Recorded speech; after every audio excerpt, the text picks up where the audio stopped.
Welcome back to the Assist Podcast. I am your host, Jordy Blaine. Thank you so much for tuning back into the second episode. Last week, I had the pleasure of talking to Mike and Sarah Pyatt, where we talked about all things entrepreneurship, and I walked away with just how much effort entrepreneurs have to put in to this windy road to try and be successful on their product or their project that they're working on. So thank you, Mike and Sarah, for coming on again. But for the second episode, we have a different perspective. Without further ado, I'd like to welcome our second guest.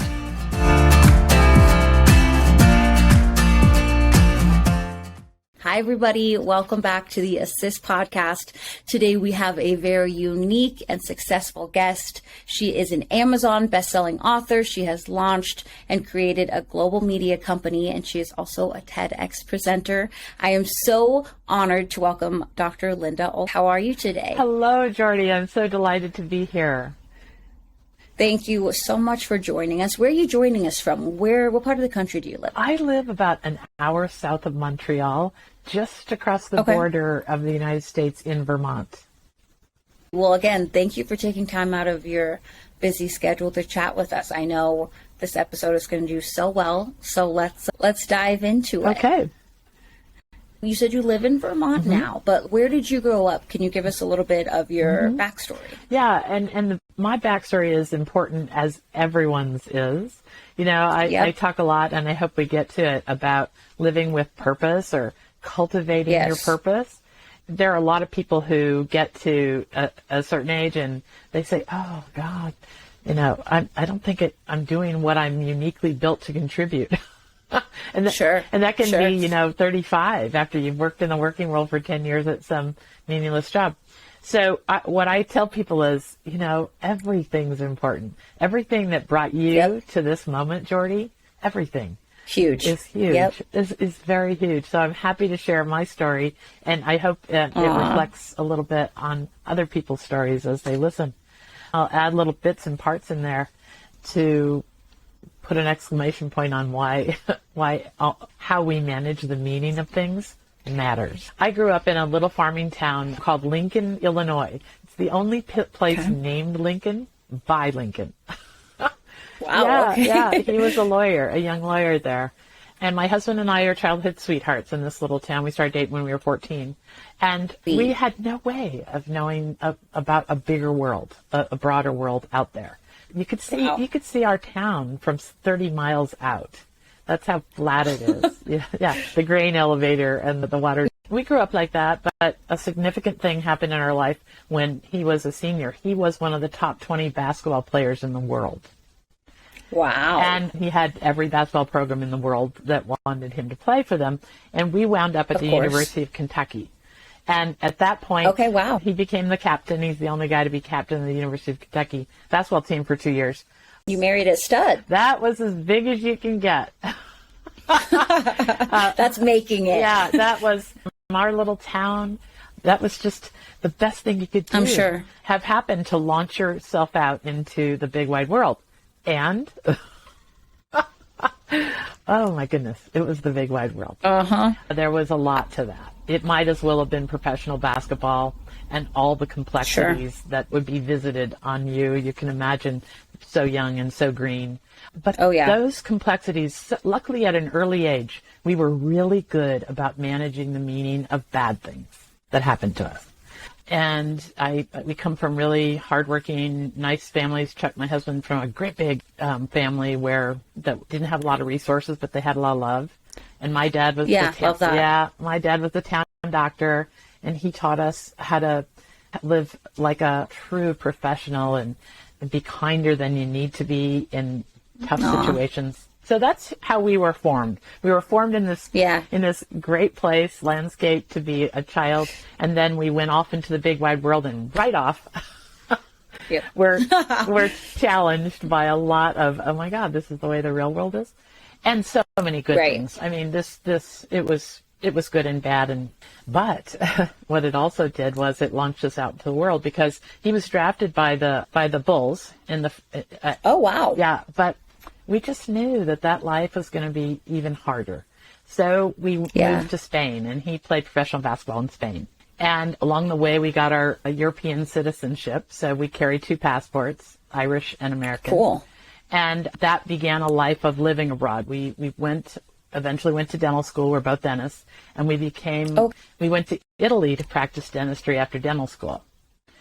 And fun. Okay, so these are all the results of strange choices to everybody who was watching us live. Like, who wouldn't open the envelope from the Chicago Bulls? Sure, right. Well, that was one of my questions is when you guys are stepping out to do this, were people, your family members, your friends, like, you guys are crazy? Yes. Or, yes. Yes. Yes. But, one thing that Chuck and I were good at, most people believed that we were good partners, that we were good for each other. We weren't the typical high school sweethearts that were petty and strange. Right.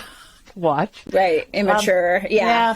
And, we've been married for 40 years now. So there was something that worked. That's amazing. Yeah. And people could see obviously. that. So I think they trusted our judgment in some ways. And my point in sharing all that is that decisions were not easy. And we made choices over and over again that other people couldn't see the rationale for. And now, in the scope of looking back at my life, I wouldn't be here talking to you. I wouldn't have chosen to live 1 hour from Montreal. I wouldn't have, my kids have slept on plywood in Tibet. They were traveling the world with us to bleak places when they were, as soon as they could carry their own backpack, which was about age 6. We had them. As soon as you could roll your luggage. Yeah, they were following us all around the world on purposeful journeys to places that were tough. Because we traveled with purpose in mind. Like, we would go to orphanages in Ecuador and beautiful wildlife. We would take them to places that manage wildlife in Africa and so forth. So this culmination of things, in combination with my career in dentistry, gave me a view of the world that was extraordinary. In the bleak places we traveled, I got to see how ingenious and unbelievably kind people are, even when they have very little. The view of the world that my children have seen is absolutely nothing like the view that we have on the news at night or the internet. They've seen the side of humanity that is by far the most common, which includes radical generosity, greatness of spirit, a smile. You don't need to know a language. You just need to have be pushing out genuine good intention and know how to communicate with a smile. And through my dental career, I got to know thousands of other people's lives. And and it was lovely, genuinely amazing experience to be that close. We aren't the kind of dentists that run around on roller skates. We have organized our practice so that we get to spend a lot of time with people. And in 2013, I started to notice that my patients had this sense of future fear. This downward spiral about the future was starting to happen in conversations with people who were otherwise cheerful their whole life. And I started to say, whoa, somebody's got to do something about this. And this is something your patients were confiding in you? Yeah. Is that, like, when they would come in, sort of a thing? Yeah, we would. Sure. Good chit-chat. We had so too much chit-chat, but we've, like I said, we've built a practice around having the time to do that. And we would talk about people's lives and their aspirations and they were celebrating and the things that they feared. And we noticed that fear started to creep in the conversations a lot more. Now, we think things are tough now, but back in 2013, we were starting to hear about beheadings on the morning news. I remember the first day. Oh my gosh, that's so heavy. It's so heavy. I hate that I have to drop that bomb on you right now. Right, and I promise no, that's okay. We're at the lowest moment in this conversation. Yeah, but I want people to feel viscerally in my opinion, this really got dangerous. What was happening on social media and what was happening in the news became the narrative that we tell ourselves about each other and the scary world out there. Of course it was happening after 9/11. Of course it was happening after all the other craziness that happens in the news since the beginning of time. there was something that I recognized in my relationships with 40 to 60 people a day that told me there was something going on in 2012, 13 that was a tipping point. Mm-hmm. So, like people do, I kept saying, somebody's got to do something about this. Somebody's got to do something. But one day, at the end of 2013, I got an email out of the blue from a young man I'd known since he was a toddler. And because I'd found some way to celebrate something with every single patient, he thought of me in its darkest moment. He was sitting in a foxhole somewhere, and he sent me an email saying, you know, it's a nightmare here. And from what I hear on social media, it's a nightmare there.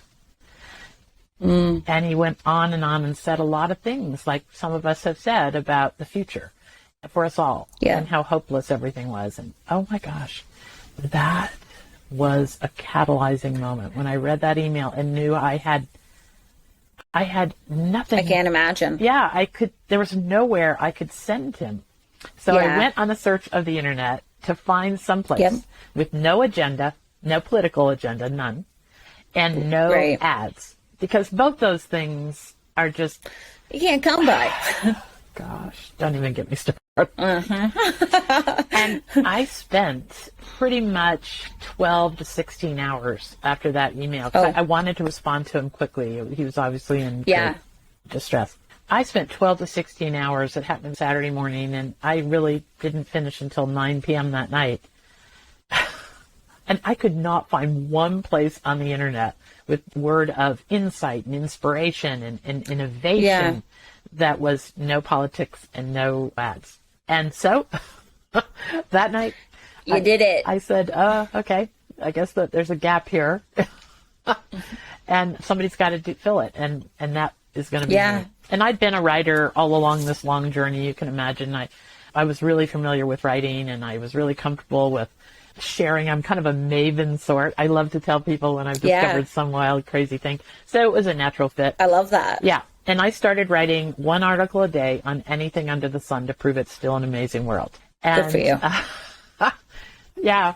Well, I had an 8th grader at home who needed me, and a sophomore and a senior in high school. And I found a way to make it work.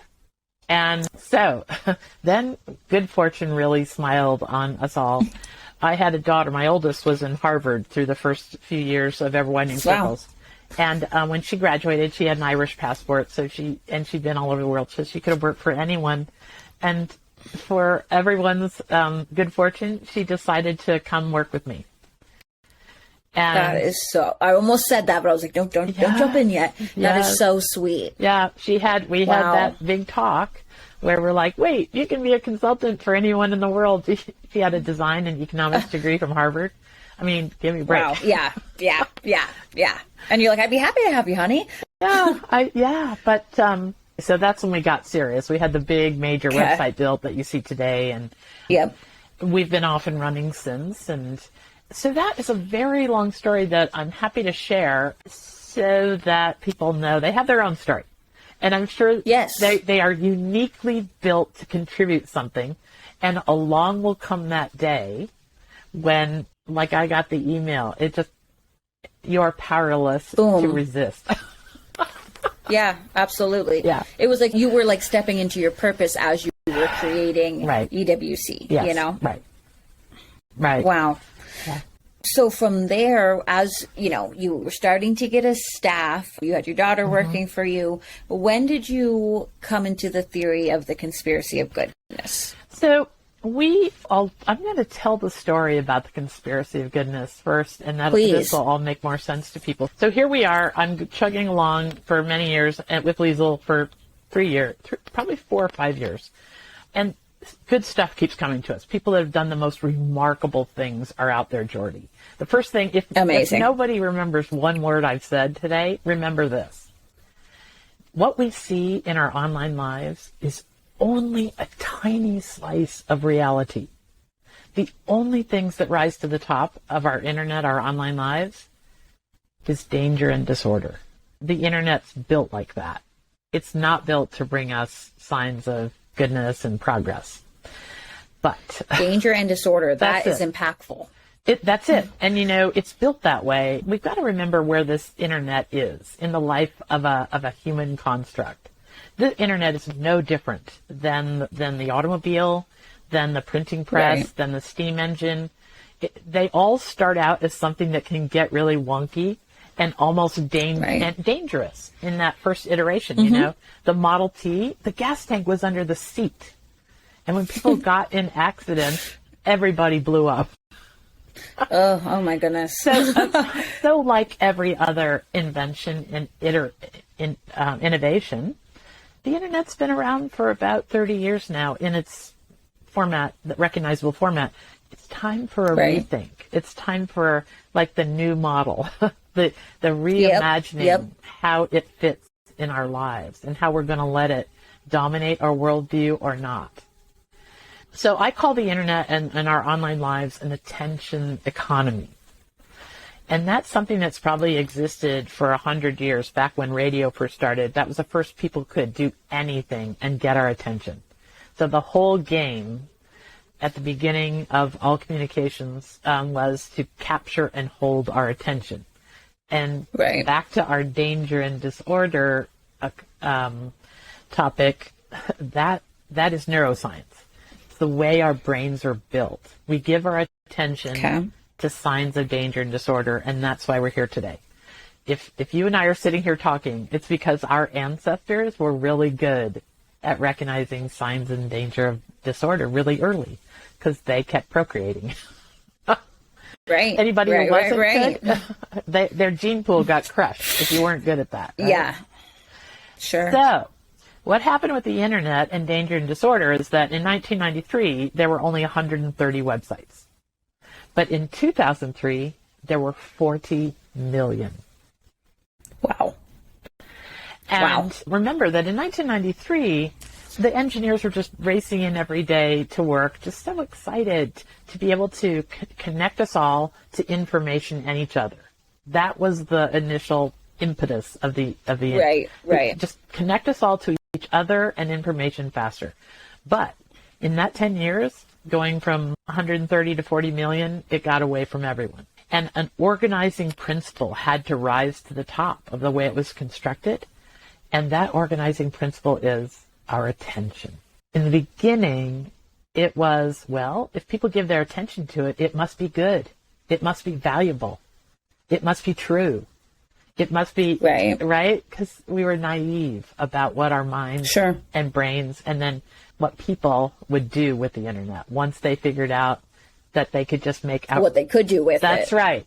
So in the beginning, it's just like when we invented the automobile. We were naive. We invented this thing, but put the gas tank right below the driver, and we didn't think about what happened when it crashed. Well, this is the same thing that happened with the internet. So our attention became what determines what rises to the top, and that's how we have the social media we have today, which is, making many people just sign off. This is how we got the news media, which you know well from your background. I do know very well, yes. Why is the ratio of negative stories to positive so bizarre? It's not even, you can't even, it's like, ooh. Yeah. And do you, in your life, in your real life, does that same ratio hold? There's 95% bad stuff in your life and only 5% good stuff? No, I wouldn't make it if it was 95% negative. Like I have to live in the positive, Yeah. But so here's what I was in the one of the largest slums in the world. Not that long ago, Kibera in Kenya has. Wow. Okay. Yeah. No one knows how many people are there. 500,000 to 1 million people. No running water. No septic. No. Oh my goodness. No public services.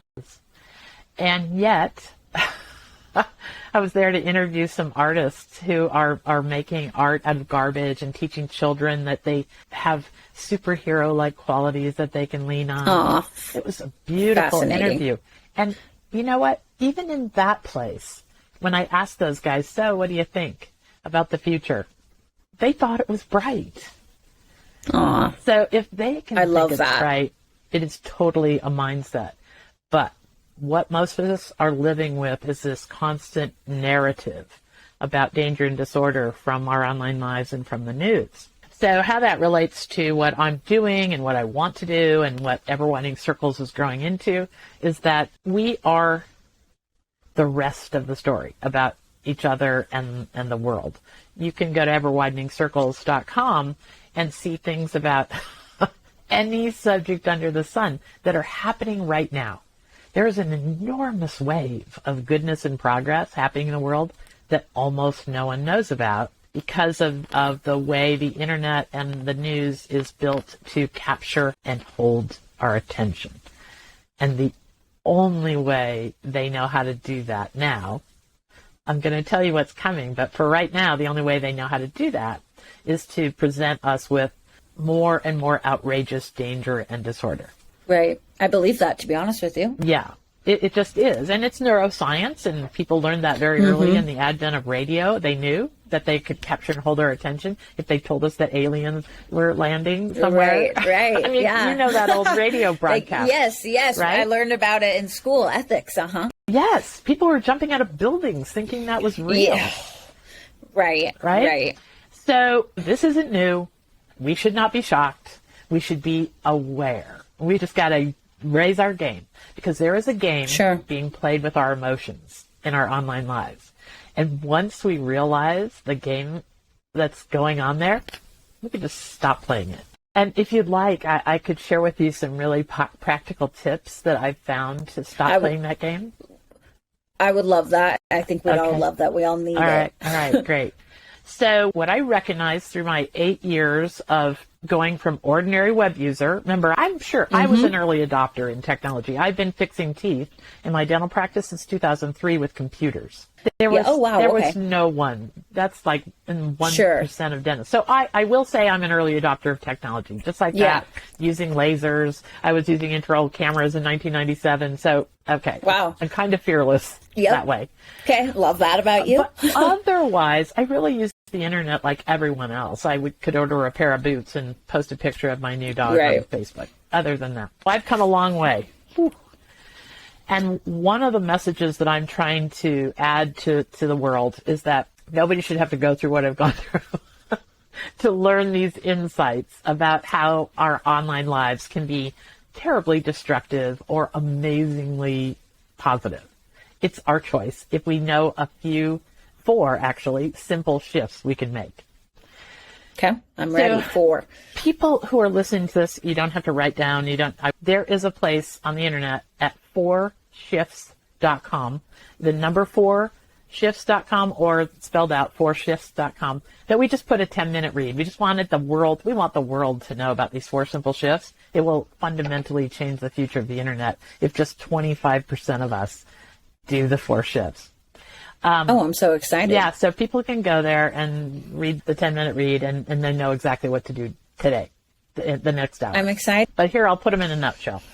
So the first of the 4 shifts is pause. One word, just pause. Go to the internet with intention. And when you go there, pause before you click on anything. Because someone is counting every click you make. Everything. There are algorithms that can just even recognize how long your eyes stayed on a piece of content. Oh. Yes. I had no idea. Yes. But essentially, if you want to remember how much gravity this pausing before you click on things has, I want you to think your click is a vote. That's what it is. It's a vote for more of the chaos, more of the fear, more of the meanness, more of anything. If you click on anything, it's a yes vote. Give me more of that. This brief interruption is brought to you by the Assist app. If it's not already downloaded on your phone, it definitely should be. If you're someone looking for work or someone looking to hire, head to the App Store and type in the Assist app for all of your assisting needs. Now, let's get back to the show. For 2 reasons. Because your algorithms are watching every single move you make, even how long you linger somewhere when you're scrolling. If you linger for even a millisecond, it counts that as a yes vote. Isn't that crazy? Yes. And that it explains why we all have these. I was at my husband's best friend's funeral one day, and I talked about a certain shoe that this woman, this friend of his who I'd never met, told me about her shoes. We all have this story. She told me about these great shoes she was wearing. She was a really high-powered lawyer, and they lasted, and they looked good, and she was going on. And the very next day, they popped up. Yeah, I'm getting the ads. Now, every one of us has that story. Mine is more creepy than most because my purse was quite far away on a table with my drink. And so... Right. You're like, please. Okay. Yeah. But I just mentioned that story, and that every one of us has one like that, where we just went, wait, what? Yeah, like, how? We've got people worried that the vaccine for COVID is putting a chip in their bodies. Well, I got to tell you, we already have a chip in our bodies, all of us, right? Yep. So if you're worried about getting chipped, pause before you click on anything, because the internet is determining your worldview now, and the algorithms are watching every move you make. So here's the second one. So you pause before you click on anything, and the second one is ignore more. Okay, ignore more. Ignore more. If you ask yourself one simple question, do we need more of this? Before you click on anything, and I do mean we, right? Let's say you were very, very politically active, and you saw this posting from somebody on your side, and it was meaner than anything, but it stuck right at your enemy, right? Yeah, sure. So you could ask yourself, do I want more of this? And your answer would be yes. Right. But what you really need to ask yourself is, do we need more of this? Because we do not need more meanness. We do not need more negativity. Or thoughtlessness. We need measured voices. We need the helpers. Yeah.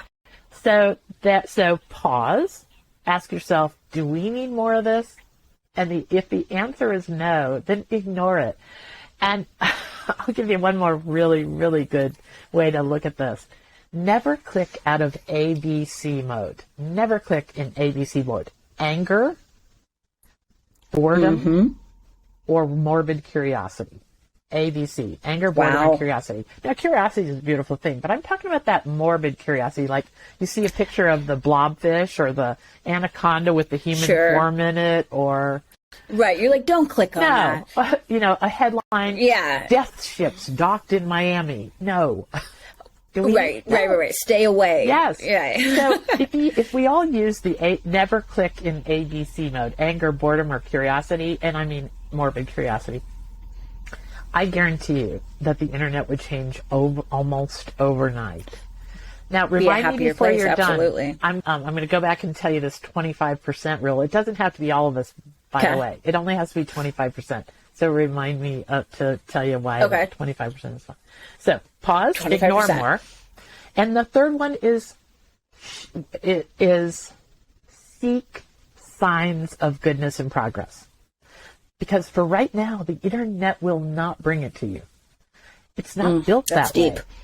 No, it's if you're waiting for some validation that the world's a good place from your online lives, it's never coming. Sure. Yeah, wow. Because the only thing. But I feel like people try and look for it there. Yes, and they should be searching for it. You've got to seek signs of goodness and progress. Right. And you can find it. Back to the good kind of curiosity. If you love the 7-string banjo, or you find yourself sort of going down rabbit holes about creative things, or that bring wonder to your mind, whatever topic it is, seek those things. Continue to seek those things, and that's what your algorithm will see you seeking, and you will start seeing possibility pop up everywhere. And then just chase the goodness. Yeah, and then the fourth one is so important. When you find signs of goodness and progress, share it. Content creators, the people who make everything we see on the internet, are voraciously interested in what we share. Not what we like. Not what we like. A like means almost nothing on the internet. A share is everything. For instance, if you're scrolling through Facebook one night and you see posting about the neighbor kid, he's 12-year-old, he raised $1,000 for the Humane Society. And you're going, what? Jason raised $1,000 for the Humane Society? And he did it in some cool, creative way that you went just like, oh, that sounds like that kid. Share it. Share it. Because as we all know, a share can start a wave of goodness and progress that just goes off on its own and can change the future for many. One of the people I interviewed on my podcast is a wonderful scientist who started the whole ball rolling against single-use plastics. Do you remember the researcher who pulled the straw out of the sea turtle's nose on a video? Yes. 2015. Nate Robinson. I remember it well. Okay, Nate Robinson is his name. I interviewed him on the Conspiracy of Goodness podcast. It's unbelievable, his story. But he instinctively knew that this moment was something he should share. Huge. They brought the turtle up into the boat. They could see this white thing in his nose. They thought it was a sea creature called a tube worm. And they gave it one little tug. And he said, I'm going to get out my phone. I don't know what this is, but I think we need to record it. And it was just one of those moments where... Yeah. And I want to document this. Yes. And the actual video is 8 minutes long. And when they get that straw, when it finally comes loose and they look at and see little blue stripes on it and realize they said a few explicatives that the video, but that's had 79 million views now. And it literally kicked off, he said, tens of thousands of projects around the world to limit single-use plastic. So beautiful. Just because he shared it. He has nothing to do with whatever happened after that. Nothing. He never started an organization. He didn't mobilize or anything. So this is the power of what we share. It inspires others. It gives other people ideas. It says, look, you matter. There's so many things about sharing. I want to get to that 25% number. I remembered it myself. So one day when I was particularly low on this journey, because what I've been on, Jordy, is what your founders are starting on. Mike and Sarah are beginning the social entrepreneurs roller coaster ride. This is the epitome, this journey is the epitome of high highs and low lows. When you decide to find, when you discover that your purpose has something to do with making the world a better place, no matter what you face. This is a roller coaster ride. So one day when I was particularly low, I never go on LinkedIn. I have no idea why this one dropped in front of me. It was good fortune because it changed everything. I was on LinkedIn and I saw this notice from the World Economic Forum. Now, this is a giant, big organization in Davos, Switzerland. And they had this thing, this study. They commissioned the University of London and the University of Pennsylvania to do a study to see how many people it takes to change the world. That, like, if an idea goes from the fringes of society to being the way we think about it, how many people have to be out there on the fringes and all say, yeah, this is how we're going to look at the world now? How many before it all goes zoop and just takes over society? Well, on a bad day, because remember, I was doing good news and nobody was showing up. So I was like, wait, these are the worst times and nobody wants good news. So it turns out that there's a lot of neuroscience involved in the things we decide are true or the things that take over society. A very old example is a shoe called a penny loafer. I'm even too young to remember this, but I know the story. There was this shoe where you put a little penny in it. It's this nice brown loafer. They're pretty. Yeah. Well, that shoe was just so novel when it first hit. Again, it's before me, but the story goes that there was a few kids in some really cool neighborhood in New York City that found these shoes, started putting the penny in, and it took about 8 months before every single young person in the United States was wearing penny loafers. Wow. And that's a good example of how something just sweeps through society. You can probably come up with 50 examples like that really quick. Well, it turns out that it only has to be 25% of people that say, yep, this is the way we're going to do it. And after 25%, there's like a tipping point that just neuroscience and our urge to belong our sense of belonging, our sense of finding meaning in joining others in something, that kicks in after 25%. So my vision, my purpose, my meaning is all about getting just 25% of internet users in the world to understand how much power they actually have on the internet. Because I don't think most of us feel very powerful there. Do you? I completely agree. Yeah. And I don't think I've thought about it like that until I'm listening to you now. Yeah. I mean, we determine what we see. Like, I wrote a book that you mentioned called Happiness is an Option. Yes. And in that book, I share the 4 shifts and much more about the 4 shifts. But I had a friend who read it, and she sent me this nice little email. She says, Lynda, you're exactly right. I never see the world that everybody tells me is on Facebook. I never see all that because only thing I'm interested in is Brittany Spaniels and cooking. So I love that. Yes. Stay in that world. Yeah, she never sees another blessed thing besides Brittany Spaniel and food. And so I love she's that. kind of living the 4 shifts without even knowing it. Sure. Yeah, absolutely. But it's very, very easy to get our attention hijacked. Remember, that's why I call it the attention economy, is that they're just doing all kinds of stuff and they know what will get us to pause, click on things out of curiosity or anger. Yeah. So this is what I tell people. Have some confidence. If you just do this in your own life, you will see a world of wonder show up in front of you. You don't have to be as narrow as my friend with their Brittany Spaniels. You can sure. You can still be curious and search for wonder. The Smithsonian website is unbelievable. In fact, many museums in the world now have virtual tours that you can actually wander around the museum and. What? Oh, yeah. There is so much good happening in the world that you can engage with in your online lives. That is one of the opportunity out of the disaster of the pandemic, is people who are doing good in the world had to get creative and be able to connect with us in a digital way. Absolutely. Right. And it was more needed than ever. Yes. Have faith always. Yeah, because we can reach that 25%. That is such a doable number. I mean, 25% of the people I know want a better world. Yeah, absolutely. Same. Right? 25% so if of we my all patients, pull together. Yeah, and we share the 4 shifts. If we just say, hey, there's this great way to operate in your online life, you just have to remember 4 things. Pause, ignore more, seek signs of goodness, and share it. and the algorithms will fundamentally change your view of the world. So that's the goal. You seem so down to earth and kind and high spirited. Is that you taking all of the work you've done and combining it into your life, or how do you practice what you preach? I guess because it definitely comes off that you are living your message, which I love. Well, that's very, very kind of you. So the next chapter of what we're going to be doing at everwideningcircles.com is sharing with others how we've managed to cultivate this sense of purpose.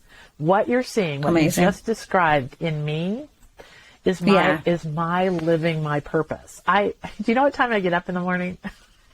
What time? 4 a.m. Oh, no, Dr. Okay. No. I know. It's very weird. Now I do go to sleep at 9:30, 10.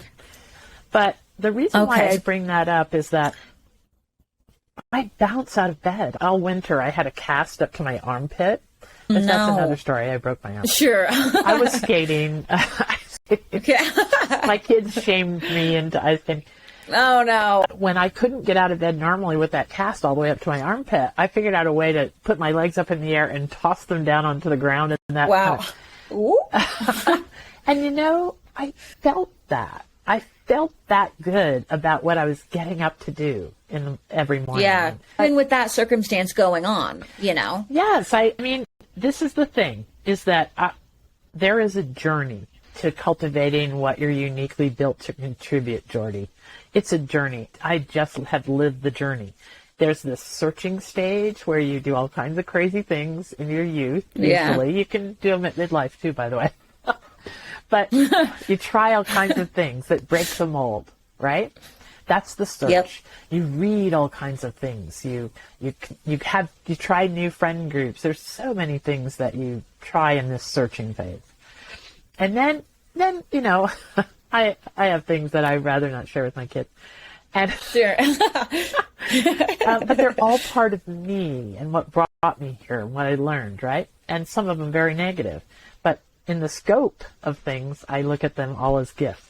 So then you go into this learning phase. Once you kind of narrow down what you love, what feeds your soul, what sends you soaring, then you just go ahead. We all shame ourselves for going down rabbit holes. Yeah. I'd like us to take a look at those rabbit holes. Yeah, I like to live in a good daydream. Yeah, and if we're going down rabbit holes that are healthy and positive and mentally safe for us, not the stuff with morbid curiosity, not the stuff with anger and fear at the core. But if we're going down rabbit holes that send our soul soaring, then we need to pay attention to what that is. So there's that learning phase you go in after the search. Then you build something. I saw a podcaster who said the most extraordinary thing one day, or it was an influencer. I should give them credit. I've got to figure out who it was. Said, everyone ought to give birth to something.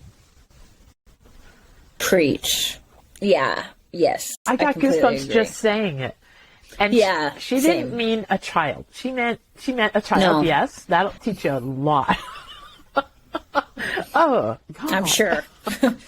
But she meant anything. The things you learn when you give birth to something new that the world would never have had without you. Whoa. And what a beautiful concept. Yeah. And so I've been in that birthing phase of this whole journey with Ever Winding Circles, to the point where now we're organizing the website more and more around pointing out these wonderful people we write about who have found their purpose. Because more and more examples of other people who have discovered the crazy things, I'll just pop off a few of them for you. Over at Ever Winding Circles, you're going to see an article I consider one of my very best. I just interviewed this guy for my podcast. It took me 3 years. Get him to slow down. Yep. Okay, you know why? He has come up with the most important conservation leap in, some people say, arguably 100 years. Here it is, ready? Oh, wow. Okay, yes, I'm ready. Okay, Damien Mander has discovered that single mothers make the best game wardens in Africa. And how does one come to find this conclusion? He has one of the most powerful, gripping TED Talks you could ever watch. So if somebody wants to look up Really? Damien, okay. Yeah. Damien Mander, TED.com, you're going to see his story. I'll listen. Yeah, we have an article at Ever Winding Circles called Single Mothers Make the Best Game Wardens in Africa, and that's how you can get the whole story, because the last time I interviewed him actually was for that article. Anyway, It turns out that single moms are really darn tough. They're really tough. I come from one. Yes. Yes. Okay. And that brings them to this different kind of mindset about adversity and pushing through. Mm-hmm. But more than that, they know how to de-escalate situations. There is no sane single mom on the planet who wants a situation for their child to get out of hand. Never. Yeah, no. Single moms learn how to de-escalate. Well, that's important in preventing wildlife poaching and protecting endangered species, because all that whole world of poaching and wildlife is controlled by organized crime. Yeah, I think that's at the top of it. That's such an interesting thing in itself right there. Yeah, it is war. And that's what Damien brings to it, strangely enough. He was a counterinsurgency specialist, a trained sniper in the Iraq War. And when he got finished with that, he didn't know what to do with his life.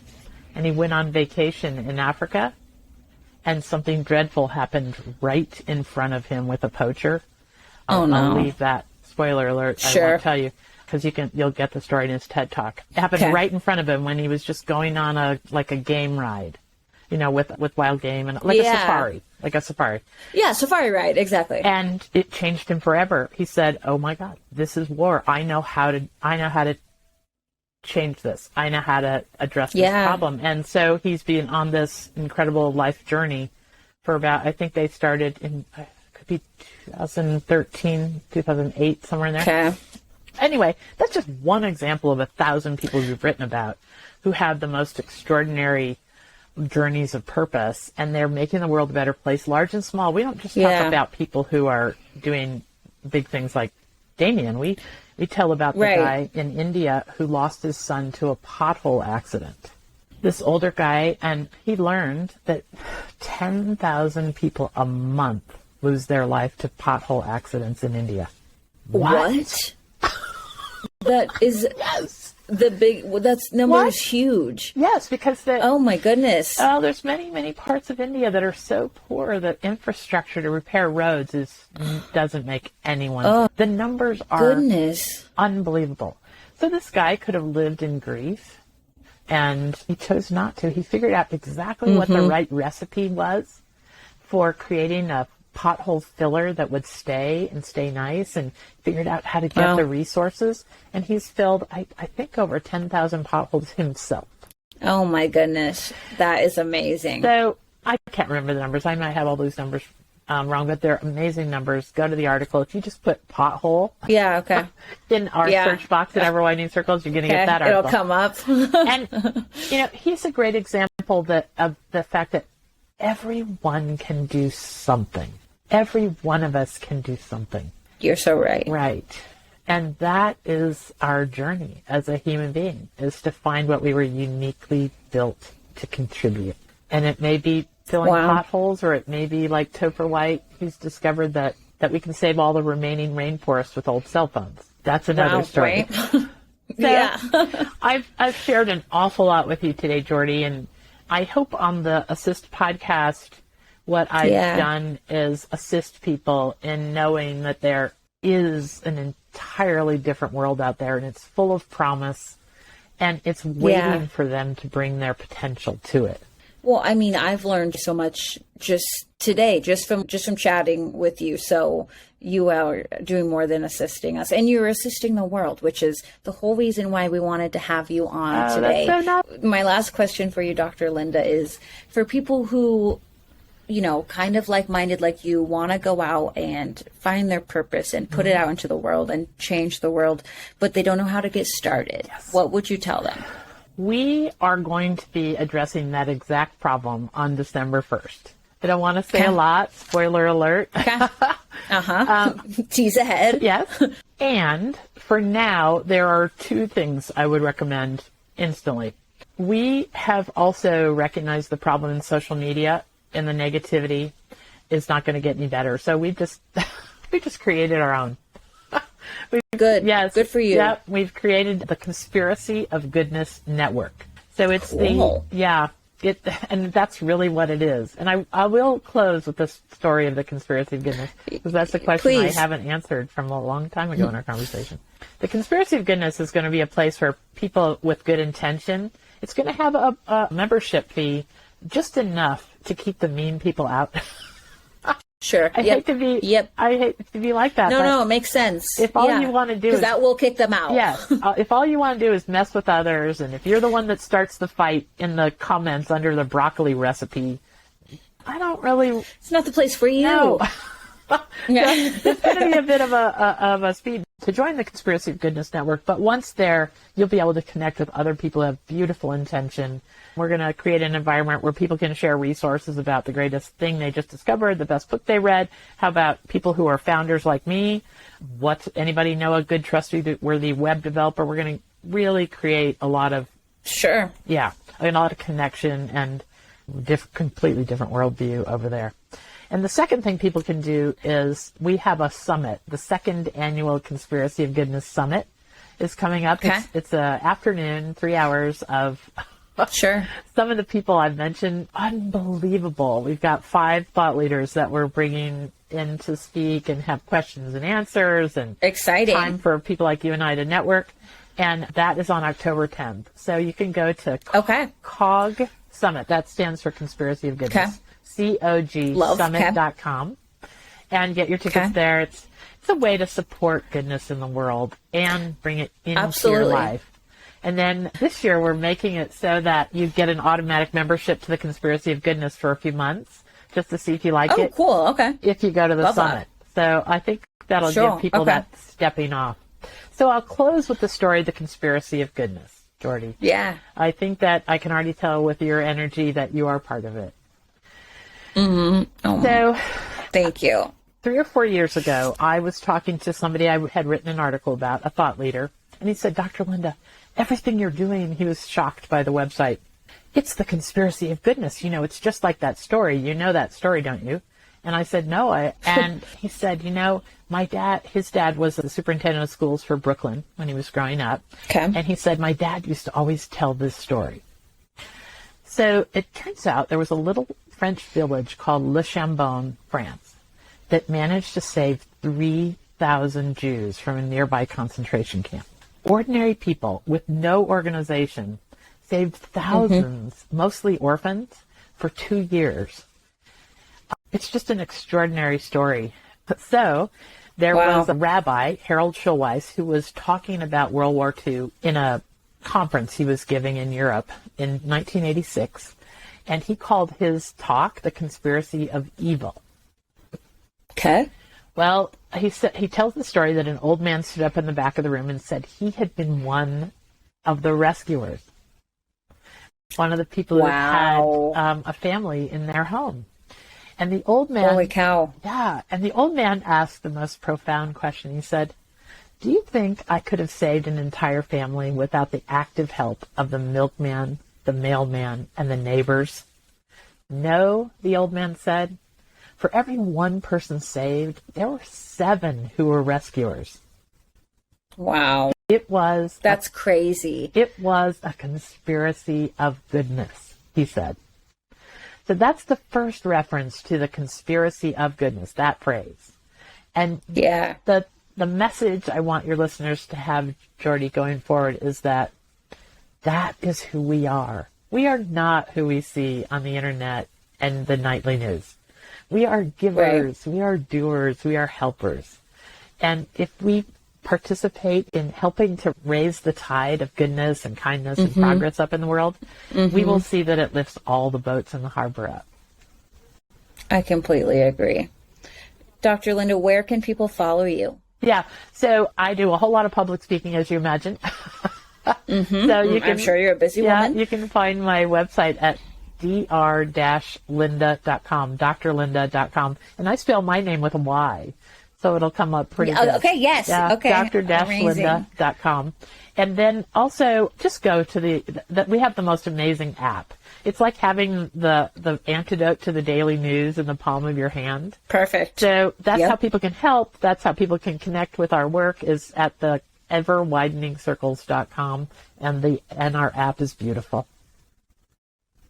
Dr. Lynda, thank you so much for taking time to chat with us today. Okay. You are inspiring, and your kindness literally radiates out of your microphone. So thank you so much. It was so nice to meet you, and it was an honor having you. Okay. I wish you the best in this new adventure.